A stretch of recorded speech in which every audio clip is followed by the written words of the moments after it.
এই আমায় দেখো। আমি দূরত্ব অবহেলায় আলগোছে নৌকার ফেস্টুনের মতো যত্রতত্র পড়ে থাকি। হাত বাড়ালেও পাই না তোমায়। কত নির্ঘুম রাতে তোমার সঙ্গ চেয়েছি। কত কথা জমে থাকা অসহায়ত্ব অনুভূতি নিয়ে তোমায় বলতে চেয়েছি। তুমি শোনোনি। তুমি ছাড়া কেউ নেই বলেই তো তুমি তাড়িয়ে দিলেও ফিরে আসি বারংবার। নীরব কান্না বুকে জমা বুকটা ভীষণ ভারী হয়ে যায়। তুমি অনাদরে অবহেলায় আলগোছে নৌকার ফেস্টুনের মতো যত্রতত্র ফেলে রাখো।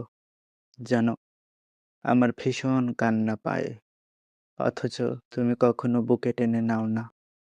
হতাশা, একাকিত্ব, নিঃসঙ্গতায় ডুবে থেকে আমি কি করে নিঃশ্বাস নেই জানতে চেয়েছো কখনো?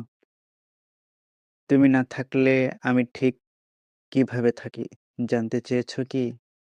নিজের ভেতর অভিমানে নিশ্চুপ নীরবতায় একটু একটু করে ফুরিয়ে যাই।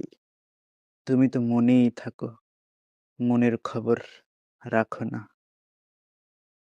আমার কিন্তু কেউ ছিল না, খুব ভালো করে জানতাম কেউ আসবেও না। হঠাৎ ঝড়ে কেউ স্থান দিল ঠাঁই পেয়ে। পরনির্ভরশীল হয়ে পড়ে আত্মসম্মান ভুলে গেলাম। আর তাই তো এখন আত্মগ্লানিতে ধুঁকে মরছে। মায়া বড্ড খারাপ জিনিস। কিচ্ছু ঠিক নেই। প্রতিদিন একটু একটু করে শেষ হয়ে যাচ্ছে। আস্তে আস্তে আমার আমিত্ব যেন হারিয়ে যাচ্ছে নদীর অতল গর্ভে।